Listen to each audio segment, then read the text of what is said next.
ওসমান ফয়সাল হত্যার সাথে জড়িত তাকে যদি কেউ ধরে দিতে পারে তার জন্য সরকার 50 লক্ষ টাকা পুরস্কার ঘোষণা করেছে।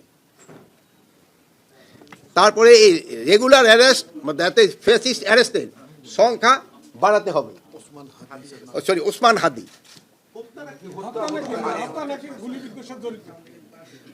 ওসমান হাদির গুলিবিদ্ধর সাথে যারা জড়িত তাদের ধরে দিতে পারলে 50 লক্ষ টাকা জড়িত। আপনারা সবাই ওসমান হাদির জন্য দোয়া করবেন। উনি ক্রিটিক্যাল কন্ডিশন অবস্থায় আছে, আমাদের সবার দোয়ায় আল্লাহ দিলে উনি আবার আমাদের মাঝে ফিরে আসতে পারবে। এই জন্য আপনারা সবাই দোয়া করবেন। আপনারা যে কোনো ধর্মের হন না কেন তার জন্য আপনারা সবসময় দোয়া করবেন।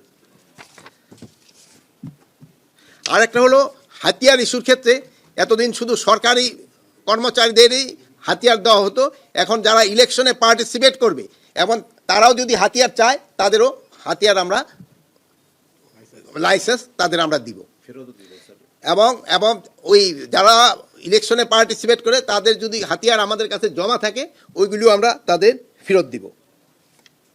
আর সবচেয়ে বেশি হলো আপনারা ওসমান হাদির জন্য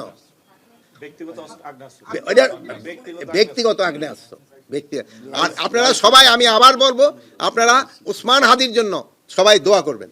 খাস দিলে আপনারা দোয়া করবেন। আপনারা যদি আমরা সবাই দোয়া করলে আল্লাহ ওসমান হাদি সুস্থ করে আবার আমাদের মাঝে ফিরে আনবে।